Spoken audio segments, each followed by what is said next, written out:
Out with Rico Robles and Nikki Porter is about to go live online. Catch select moments of All Out hit music, All Out celebrity interviews, All Out showbiz and sports news, All Out fun. Streaming video on the Monster Facebook page at RX931, the Monster YouTube channel at RX931, or twitch.tv/Monster RX931. Stand by and enjoy the program.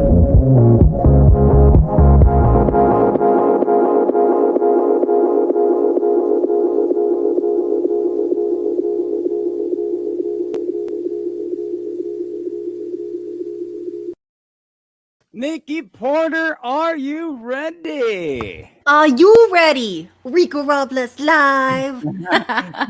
What we like to do, this is what's cool about all of these interviews that we do, is we get to travel and actually meet different people. Now, this time around, man, as far as songwriter is concerned, this dude's astounding. Millions of streams already in his first EP, and he got something fresh for us. He's joining us. He is from Florida, but he is joining us from Los Angeles. Ladies and gentlemen, give it up for Austin. Austin. Oh, I feel like I would hear that in a stadium. Austin. I appreciate that. Right? Shout out to my parents for the name. Hey, what's up, Austin? Meet Nikki. We're here on the show. My name is Rico, and welcome. Thank you for taking time to join us. I know it's like 8 p.m. probably in Los Angeles. How are things, man? Yeah, honestly, can't really complain about much. Just been kind of locked up in my studio, working on new stuff. I feel like it never ends. It's a good thing, though. It's a good thing that it never ends. You know what I mean? This is what I want. Was it always something that you wanted to do, getting into music? Or did you want to do it since you were a kid? Or was there a moment when you were a little bit older when you were like, yeah, I want to get into this industry. I feel like I can make it. Oh, yeah, for sure. I think it's been a lifelong thing for sure. I grew up playing drums. My dad was a drummer, so he put me on the drum set like when I was like 4 or 5 years old, and I did the whole like school band thing, and did the whole percussion, drum line, and I always thought that's where my life was going to take me, was going to be, maybe a studio drummer or a tour drummer for a band. I don't know, but about 4 or 5 years back, I got into singing a little bit, and dabbled into it secretly. I wasn't letting anybody know I was trying to sing, and then one day just put a cover out and got some great feedback on it, and just went from there. I had no idea this is where I was going to go in the music route, but here we are. With your dad being a drummer, right? Was he a touring drummer? Was he touring with different bands, or was he more of just doing it at home? Was he doing it professionally? It was just a hobby. It was just a hobby for him. He had like some cover bands that he was in growing up, and I think the big thing for him was he really wanted it. Like deep down, I think that's what he would have liked to have done himself. So whenever he saw my love for music, he kind of saw that as an opportunity to just see what you can do. So shout out to my parents for all the support, and they've been nothing but amazing, and just help me out. And that's honestly such a big part of it, is having the backup from your parents. So with regard to your new EP, it's called It's Not That Serious.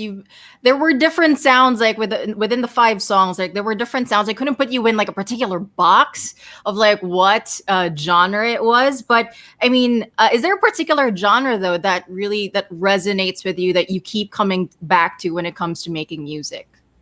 Yeah, I think R&B is like my safe place. As a listener, it's my safe place. It's what I'm always listening to. And so it's kind of impossible for it not to come out in my music and my own stuff. So that's that's where I'm at, and just working around other genres to like blend in with that is kind of where I've been at. And as for the EP, yeah, it all sounds like quite different. There are a few songs that kind of work really well together, but I kind of took that with the title. I wanted to show how, I guess, like versatile, or like all the different sounds I enjoy and what I enjoy making and stuff like that. So I figured, it's not that serious. Let's just put a bunch of songs together that I made, because at the end of the day, my sound is my voice. It's not really what's underneath it, you know. Now, we're speaking of EP before we talk to the new, you talk to you about the new EP. Well, your first EP was Leave Me Before I Love You, got millions of streams. How does that feel, man? And how did you get the song out there? Yeah, honestly, it is insane. It was like my first time like collaborating with people and working with other producers and artists to help write and stuff. But all in all, I mean, it still came out of my bedroom, my parents' house. So just to see those numbers is absolutely insane. And I try not to take it for granted. You know, it's easy to like hit a milestone and then easily look forward to the next one. But to actually relish in the moment is something I try to do more and more. So, with you said that you liked going back to R&B. So, are there any particular artists that inspire you when it comes to writing your music? So, who are the artists that you listen to when you're making your music? Yeah, I think when I first got into the whole music thing and just writing, I was super inspired by Black Bear. He was like one of my biggest inspirations. But as of now, I would say like artists like Daniel Caesar. Artists like Brent Faiyaz. I got Haley Williams on my wall over there. From Paramore. She's incredible. I've listened to Paramore growing up for as long as I remember. I know she's not R&B, but she still has like that soulfulness to her voice that I feel like she can bring to any genre, which is like super important. But yeah, for right now, I'd say Brent Faiyaz, Daniel Caesar. That's right down the middle for me in the R&B category. Now, Austin, when you're doing R&B, is it because for the ladies, you want to keep it real smooth like an R&B dude? Honestly, the thing about R&B is, I mean, it is. The ladies do love the smoothness of it. But I got to say, like, being a vocalist, I very much appreciate, hearing all the stuff that people do with their vocals in R&B music and soul music. I feel like they use it way more, like, as an instrument than in some other genres. And they really just, it's almost like a solo, almost the entire song. And it's just, I just love how smooth it is. And it's almost like time to show off in that genre. Now, for It's Not That Serious, your new EP, it's the title itself, I feel like it carries a deeper meaning. You even got a new tattoo, if I'm not mistaken, from what I've been stalking on your Instagram. Yeah, so could you tell us a little bit more, like the meaning behind the phrase itself? Yeah, so I grew up with a lot of change in my life. I moved around a lot as a kid, like in some like pretty crucial times growing up throughout middle school and high school. So I didn't really ever think of the phrase back then, but I was on tour on my first opening run in fall of 2019 and was kind of lost and still trying to like find myself. I wasn't really sure about the whole touring thing. It's my first tour, so it was a lot to figure out. All of a sudden we were in the van and it just like hit me. I was like, it's not that serious. Everything will work out how it's supposed to.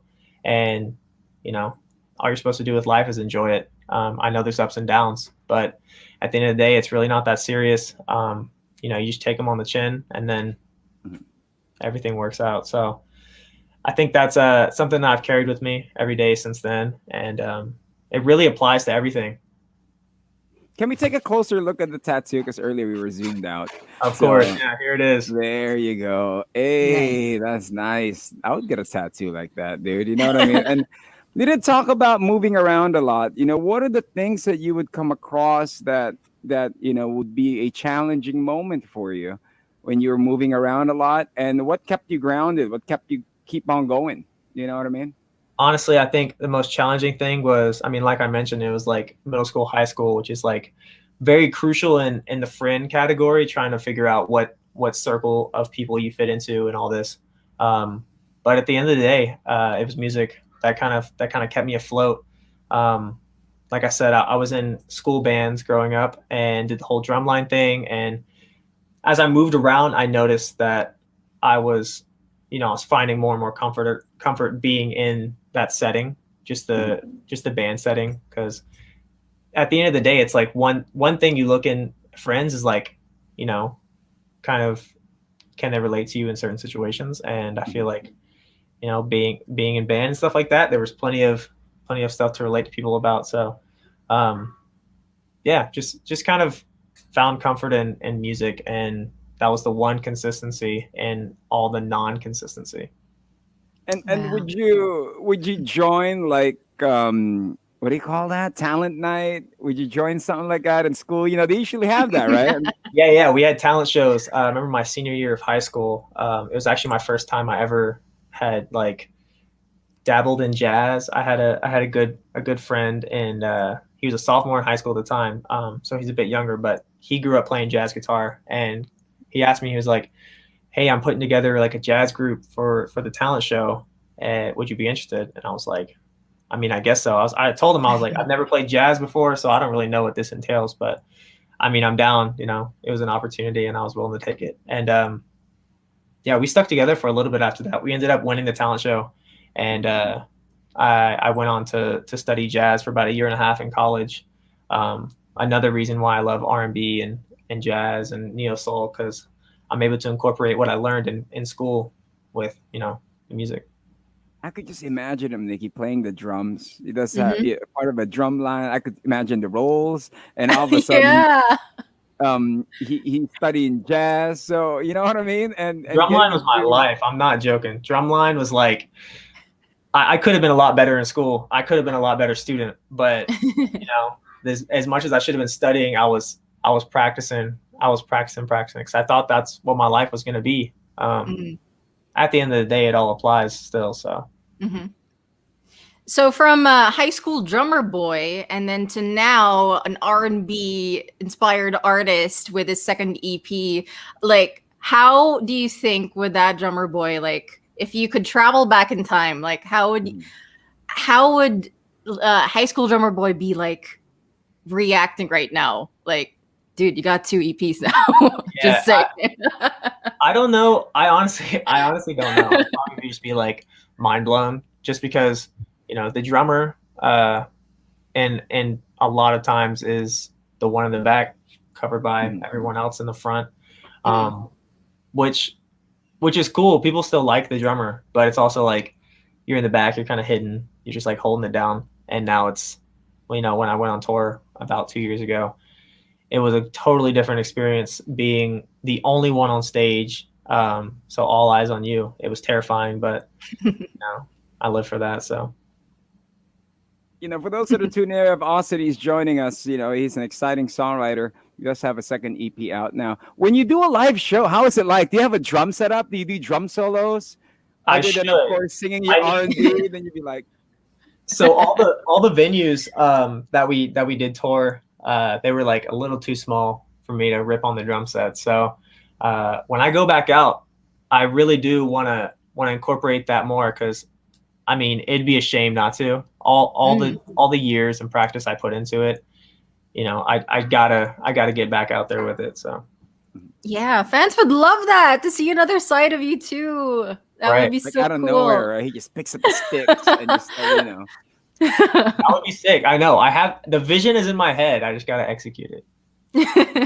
you're gonna be So like Travis Barker, and yeah. you'll be strapped into something, and you'll be looping. You know what I mean? You'll be That like would be drumming nuts. upside That would be so down. nuts. I would go and see that. I would go and see that. I would go I and see love that. it. So now, okay, so second EP, which artist now do you want to collab with, like right now? Would it be, I don't know, Daniel Caesar, like you mentioned earlier, or who other artists?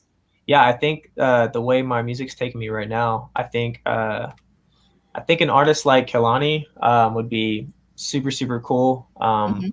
There's still like a bit of that like pop with the modern R&B blend that I think would go really well. And I always tell people this. They're always like, "Who do you want to work with?" I'm like, it's tough not to say your favorite artist, but sometimes it's like, will your favorite artist really work well with what you're doing? Mm. It's like the big question. But like artists like Kehlani, I think Brent Faiyaz, we could still do something together. And even like some smaller artists. Shout out Sully Had. I do want to work with him, and yeah, just still trying to figure that out, because I haven't done a lot of collaborating like feature wise in a very long time. So that's something to figure out. Now, also there are some producers that are tuned in, and they're probably those who want to start out doing what you're doing. Do you have any advice? Do you have any tips on a certain setup that you got that that is a nice setup but not too expensive? Or what are the things that they should do? Should they spend a lot of money on good equipment? What is it? I gotta say, my most popular songs, my most successful songs, have were on the cheapest equipment I ever had. It's natural to just upgrade over time, but I don't think it's an equipment thing anymore. Maybe back in the day it was, but now it's like even the cheapest equipment is super good. So like I used to run a lot of my vocals off like a Focusrite Scarlett. It's just a little interface, and I had this cheap little AT2020 mic that it really did the job, and it really just comes down to mixing, and that can be tough. But YouTube is your best friend. Trial and error. Everything's gonna be trial and error. So don't kick yourself on the first attempt. You'll figure it out. Because man, if I still have my old stuff that I go back and listen to. Not to make fun of it, but more so to like be appreciative of the progress that I've made. And if you keep trying, progress will be made. It's just inevitable. So yeah, it's like a true lesson. I should get a tattoo of that in my hand. Trial and error. You know what I mean? There you go. That's what it is. Keep on getting at it. Now, with it, here on the show, also we do have here on All Out some all out fun questions, man. And you making it big now. Who's the most famous person you've met? Can you remember? And what was that moment? Can you walk us through that? I didn't really meet him, but I met Josh Peck from Drake and Josh. If you guys know who that is. Oh yeah. Yeah, I met him. And then Paul Klein from Laney. I saw him in the airport. I've actually seen him like 3 times, which is super weird.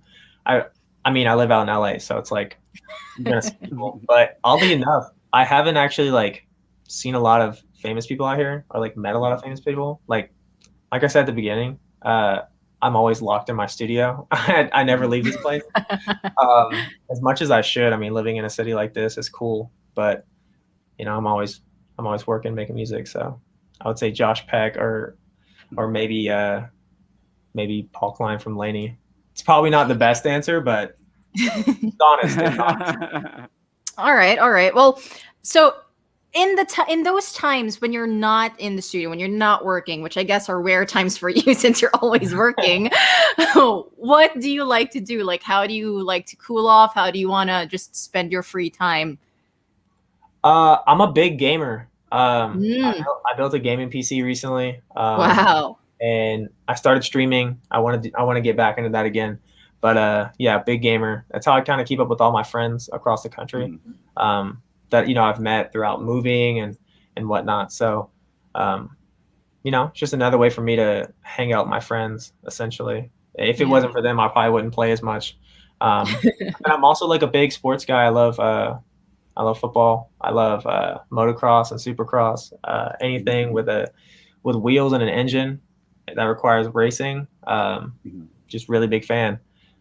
So yeah, sports and gaming pretty much.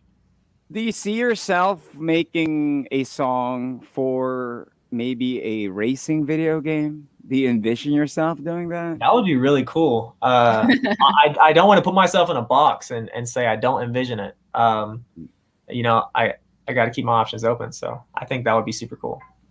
Right, that'd be cool. Like we're playing a NASCAR game and you're there and you'd be like, yo, we were just talking about this on the radio. Freak out. My dad loves that. Yeah, just imagine. Oh my goodness. Well, if you like sports or like you like games with like wheels in them, I just have to throw it out there. Have you ever played Rocket League? I have played Rocket League. I have friends that are very, very into it. It's one of the games I'm not like very good at all. It is a bit of like a skill gap there, and it's tough to get a hang of. But I've definitely played it, and I watch a lot of like competitive sports or competitive like esports. So I've seen some Rocket League tournaments and stuff. It's pretty hard. Yeah, it's pretty challenging. It's crazy to see what people can do with that game. Yeah, and like how they score. It's just pretty like the angles, and you're using a car to kick the ball. It's crazy. Right. The concept for the game is absolutely genius. Yeah. Now, Austin, since we're talking gaming, Do you see yourself like also developing your own game? And if you were to develop your own game, what kind of game would you make? Oh man, that's such a crazy question. That's a great question. Developing a game, like I said, I don't want to put myself in a box. I don't know what the next 5 to 10 years. I don't even know what the next year is going to take me. So, we'll see. And for what kind of game it would be, I really like exploration games. I like games that are like have like an infinite world that you can kind of just, I think of Minecraft. There's another game called No Man's Sky. It's like you go into space and you just explore and like, log your findings or whatever. It's like it's just very calming, and I really enjoy games like that are kind of like, use your imagination. It's open, any possibilities there. So probably something like that. I was hoping he was gonna develop a drumming game. Like, you know what I mean? Like it's hard a to drummer top hero. Rock band's tough. Yeah, that's true. Okay, wait. I have a really random question. Let's say you're gonna go for a quick run to Target. Okay. So, and you already have one thing in mind. You just have to get one thing, but then you come out with more than just that. So, what would be the 3 things that you would most likely get from Target? Okay, I would say from Target, I'm always finding myself in like the little like plant section, the little fake plant section that they have. I have no windows in my studio, so I have to have a fake plant. I actually got this one from Target here. Oh, wow. Yeah, and then another thing, I would probably come out with like some Legos. I also have Legos up here, a little bus. It's just something to do to kind of just pass time that I really enjoy. Mm-hmm. And then I might probably some did you say ice cream? Yeah. I was gonna say some chocolates. I really like dark chocolate. Yes. I'd probably get some dark chocolates. All right. I mean, the more the merrier. That's what it is. You know what I mean? But for those that are tuning in, is joining us from Los Angeles. Austin is joining us. He's just hanging out. We're just talking stuff, man. Yeah. What's the most interesting food that you ever tried in Los Angeles? Most interesting food I've tried in Los Angeles. Let's see. Honestly, when I moved here, my food palette just became so much more incredible, and I'm very thankful for it. I tried octopus for the first time when I was here. It was it was good, but it's not something that I would like eat for a whole meal. I didn't hate it, but it's actually funny. I tried way weirder foods back in Florida, like oysters.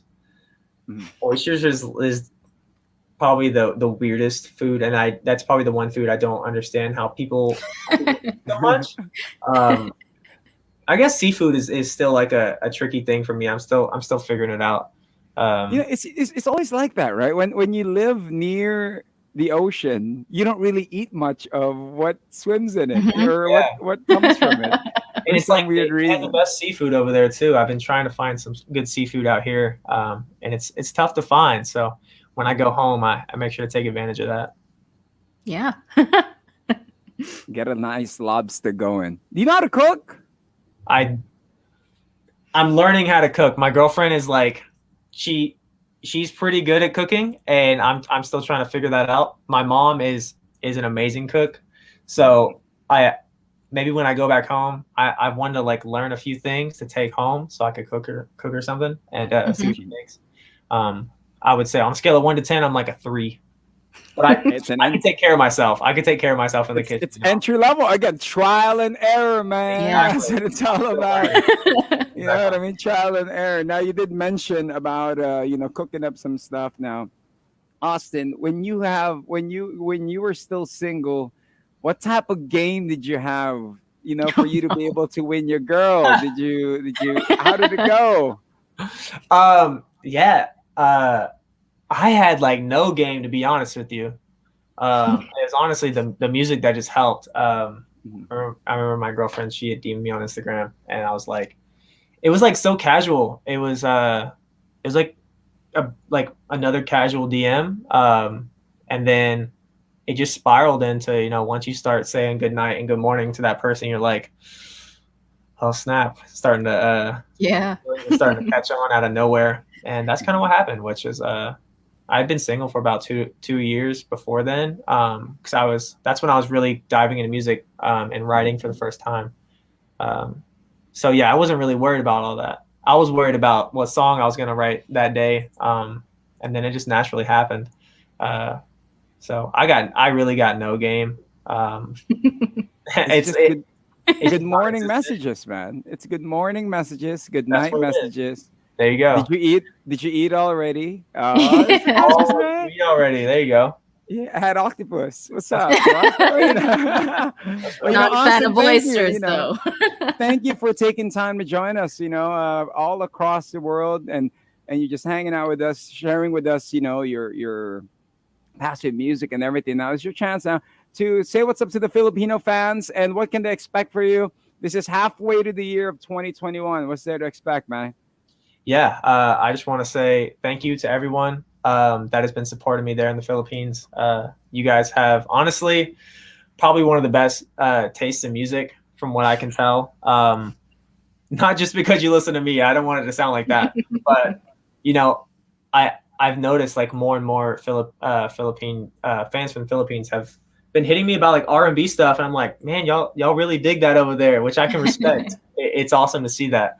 But yeah, in terms of what's next, got a lot more music coming for the last 6 months. I've been writing more than I ever have.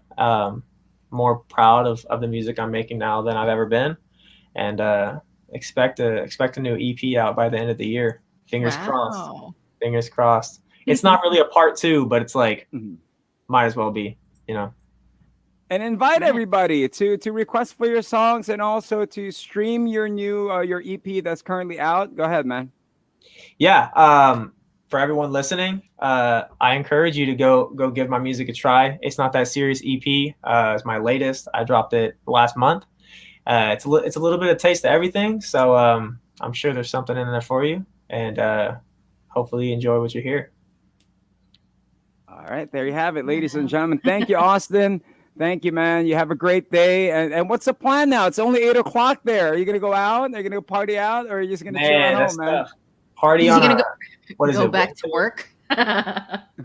It's Wednesday for you guys, right? Yeah, Wednesday for us here. It's Tuesday night for me. Party on a Tuesday. I got some vocals to cut. I got some friends that want a game.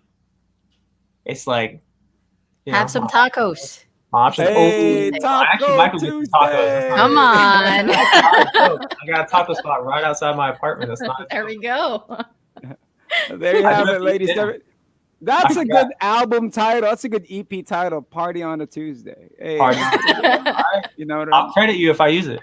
Yeah, dude. Holla back. Well, ladies and gentlemen, once again, coming from Los Angeles, give it up for Austin. Thanks, man. Take care. I appreciate it. All right, bye. There you have it. That was cool, man. Learning the journey of writing music and just, you know, he's a chill dude. Like, can you imagine if we hang with him? He's just like a dude like, yeah, got you, man. Play your music. You know, we'll have some tacos and octopus. Yeah, smooth dude. That's what it's all about. But thank you for those that are, you know, if you're a songwriter, if you love some smooth R&B music, man, tag the person who wants to hear some R&B music as well here on this link. But thank you guys for watching on Facebook, on YouTube, and on Twitch. She is Nikki Porter. He is Rico Robles live.